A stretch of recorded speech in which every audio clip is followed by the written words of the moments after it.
explicitly also scripting out where you would want to annotate in your own thinking, right?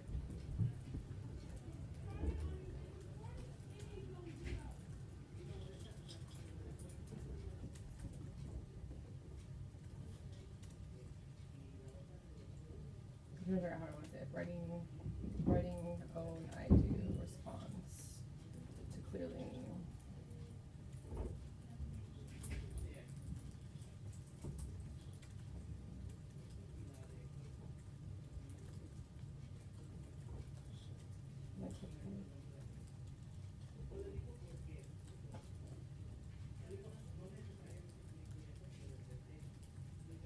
Annotate when to, like, not necessarily when to use race, because I would tell kids that anytime you see anytime it's an open-ended response, you need to use race, right? You need to use that structure. But I would say annotate how to use race.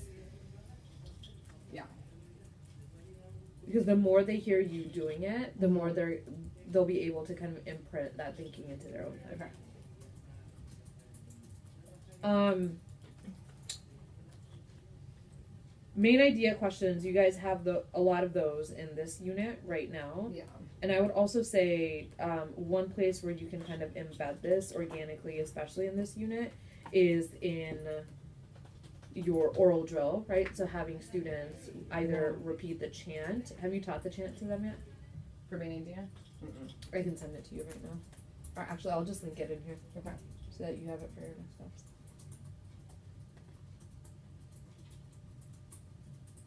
And Fahey's kids do such an adorable job. Super funny.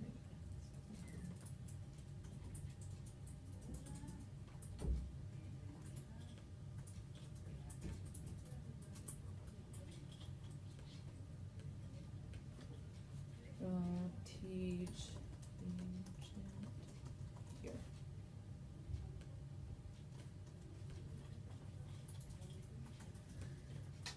What's another place where you could do some quick hit main idea questions? I guess I was like during the you do they do them, but yeah, you can spiral them in the you do, right? Yeah. The network plans, I think, the caution of the network plans is that they give kind of a foundation, right? They give us a strong foundation of like what we should do with our kids. Yeah. But like it's always good to like spiral in other questions, right? Like spiral question, what's the main idea of this passage, right? So you can go ahead and write that in as well.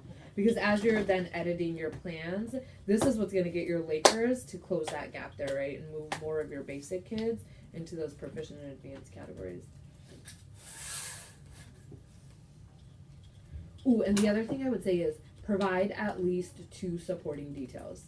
So you give like clear parameters around what a successful answer looks like.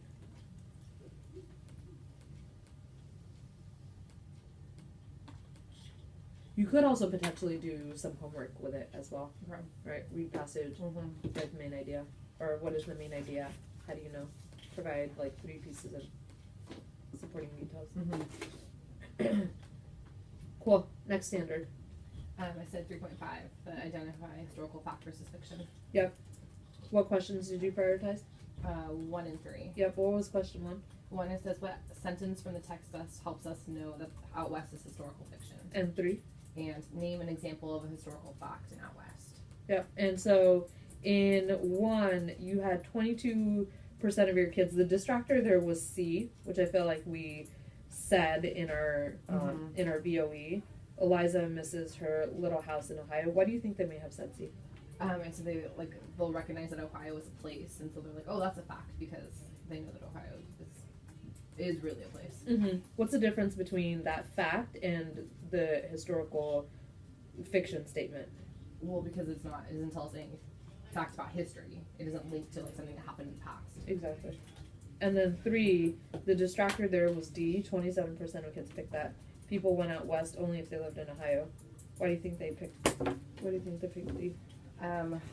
Same thing, because they don't have schema around like what people did in Ohio. I think it could have been either like they recognize Ohio as being a place, but also like they could be like, oh, that could be true. They don't know. So I think the key idea here is that like the historical component Yeah. is throwing kids off. The correct answer was B and A. Mhm. And so what was important to recognize if kids needed to get the right answer there? Important for them to recognize Uh-huh. that historical facts are something that happened in the past. Mm-hmm. And they had to have schema around the Civil War.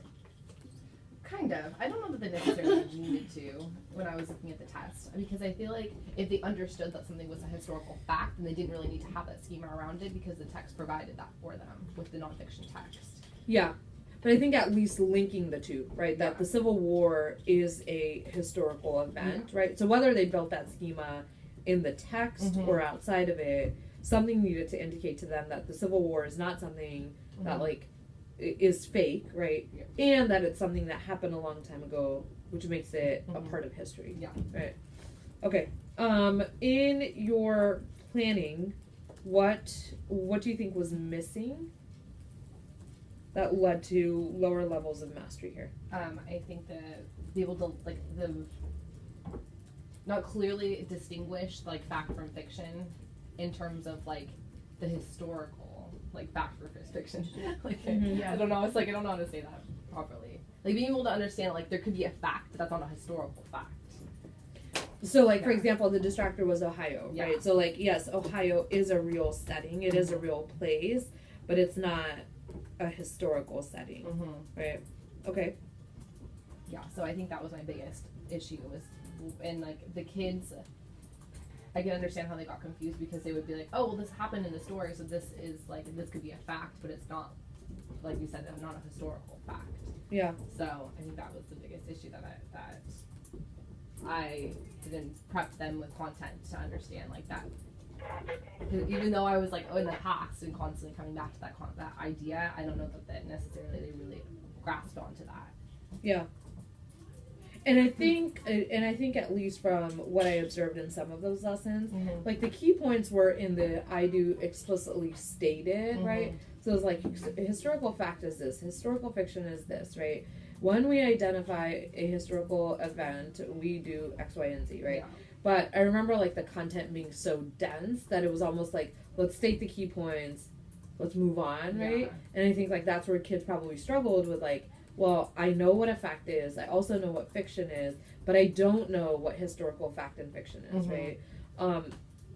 If we were to create a new objective for this, to go back and reteach it, which I think it is worth reteaching, what would a potential objective be?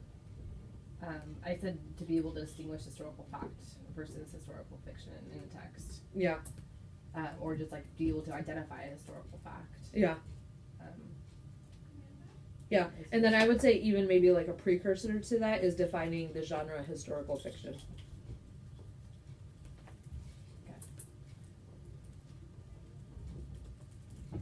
Where are some places where you can reteach this? Potentially you can do it during guided reading if you like brought up books that were like historical, like fiction books to read with the students. Okay. But because it's a whole group reteach, you want to make sure that you tackle all students with it. So trying to pull historical fiction books for every group might be a bit challenging. Where in your whole group instruction could you potentially put this? We could do it. Actually, we could do it with the story we're reading right now since we're reading Sarah Plain and Tall, and we could just like link it to something with like where we're reading in nonfiction potentially. During your nonfiction block. Yeah. Well, because like part of Sarah Plain and Tall is like it's set in the past on a plane, so like we could read something that's nonfiction that like talks about what's going on in history during the same time. I would also say that like in language board, you could just have a series. So it's similar to what you said, where you're like, well, they didn't necessarily need to have a whole lot of schema around Civil War, right? And so I'd provide them with a series of statements, right? And say which statement best helps us know blank is a historical or historical fiction, right? Okay. Because then you could actually, like, you could just take this question and put it in there, and kids should be able to know that it's B because of the Civil War. Gotcha. Ooh, and in the language board, I would actually also, beyond just like the A, B, C, D, because like it actually doesn't give us context into why they picked an answer. I would say, how do you know? So have them write in one sentence, yeah, so that we can figure out like, why are you identifying this as this statement, right? And maybe it is. Then they're like, well, Ohio's a real place, right? Yeah. And then they're like, no, well, it is, but like, you know. I would also do it maybe as a part of like oral drill. So you could have up like a series of statements and say, identify the historical fiction statement.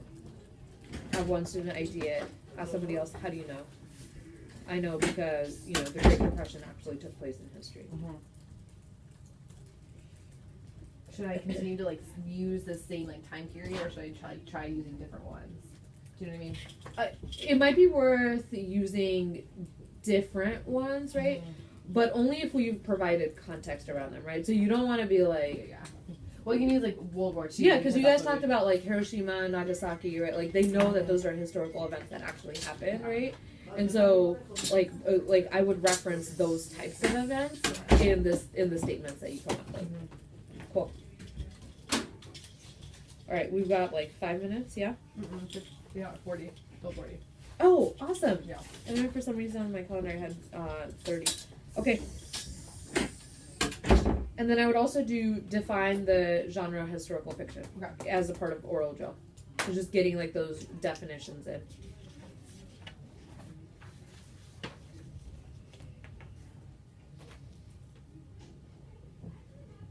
All right. Now let's talk about the corrective instruction plan for your kids who are basic. So there was a handful of them, and I have them right here listed out as well, so you can take a quick look at them. Aztecs and Lakers. Mercedes is one I'm like super shocked with. She's been doing so well. And like these kids are on the cusp of being like really successful, right? Yeah. Right here. Yeah.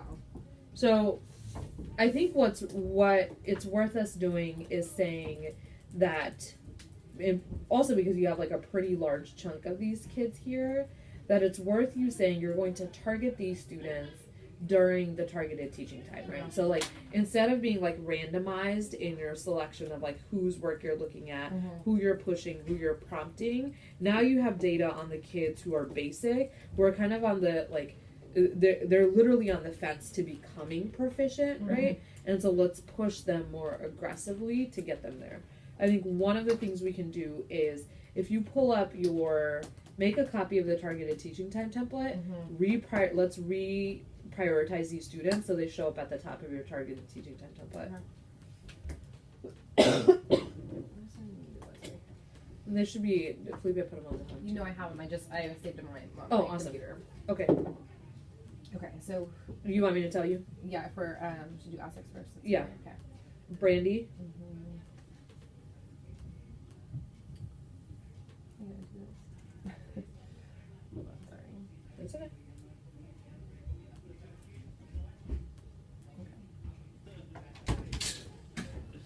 Okay. Ready? Larissa. She's doing so well.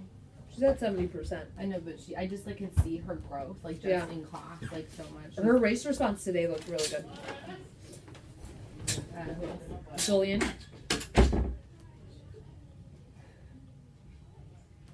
Julian's biggest problem is that he loves to talk. His answers are a hot mess. Right, his is a prime example of like the difference between like an 80% and a 70%, where it's like, no, your race response actually does have to include all of these components. And as we do and you do work like doesn't match up, which is why then like on the assessment he's doing. He's not paying attention when I do anything. That's part of his problem. Daniela. Oh, Jason did okay. Yeah, he's been growing. Yeah. You should have seen his response though. You have Jason. Did I already say Daniela? Yeah. Jason. Michaela. Okay.